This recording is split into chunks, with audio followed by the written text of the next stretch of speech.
Get rich fast with csgofast.com. ESL One Cologne Main Qualifier Day 3 is here. We already have a couple of matches behind us. I think half of the matches are actually already over. Cloud9 actually just kind of came back up against TyLoo from a pretty big deficit actually. Before we get to that, I always want to get an idea on the preparation, the general preparation that the teams have put in before this event. Obviously you were to E-League, and then what have you done?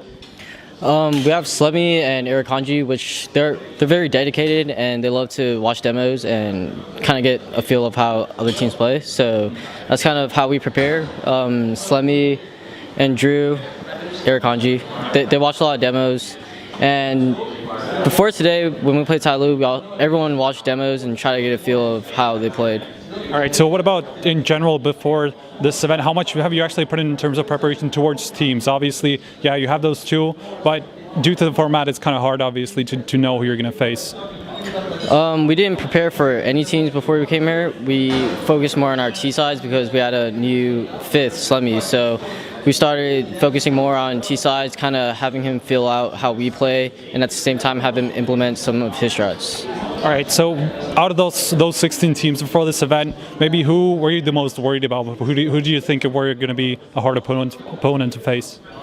Honestly, there's many teams in the qualifier, and we looked at it, but we didn't really think that anyone's a very big competition. Obviously, we need to not underestimate them, and we got to come in strong and just be ready. All right, so talking about the format, again, it's very new, it's very innovative. What do you think about it? What's the team's thoughts on it? Personally, I don't really like BO1s. I think the previous format was okay, but I think the more BO3s would make the teams more happier. But we're like not a BO1 team, so it's kind of rough for us, but hopefully we can make it. All right, so there's another new thing, the technical pauses, the rules about technical pauses. You can't talk during them. You can only use the tactical pauses for that. So you obviously were in a few of those. So how did you feel during those pauses? Do you think it's a good idea to bring in? I'm not a big fan of it. I don't understand if they don't want us to talk about strategies. It's okay if someone were to stand there or someone to just sit in TeamSpeak and kind of listen. But it kind of feels like we're in a classroom where we're not allowed to talk and we got to pay attention. Yeah, I actually saw a few people criticizing that. The longer pauses are going to be a little bit harder too, for the teams especially, because like not talking for 15-20 minutes straight can be hard, right? All right, let's get into the matches then a little bit. You faced Empire first, then you did go through a little bit of a rough patch. You did let it go to, I think, 12 rounds at the start. So why do you think it went down that way?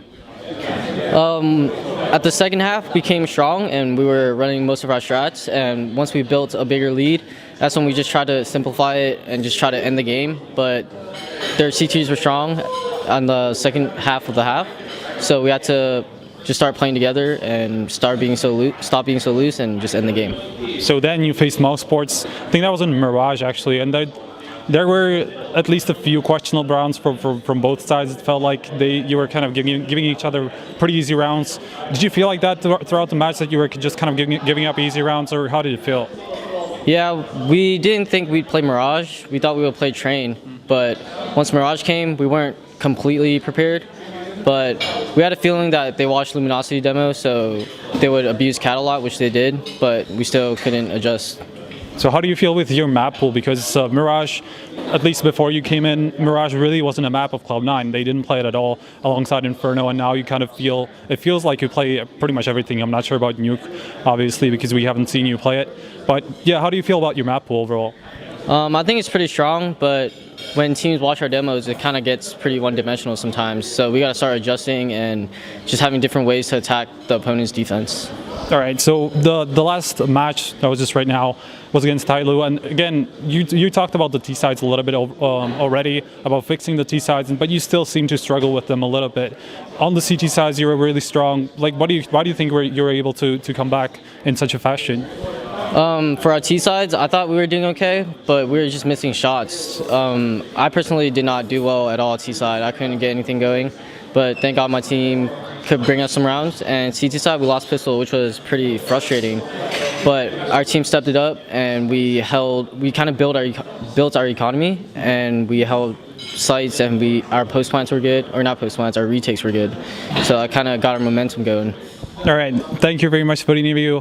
We're going to come back in the coming hours with a couple more interviews, hopefully, so stay tuned to HLTV.org.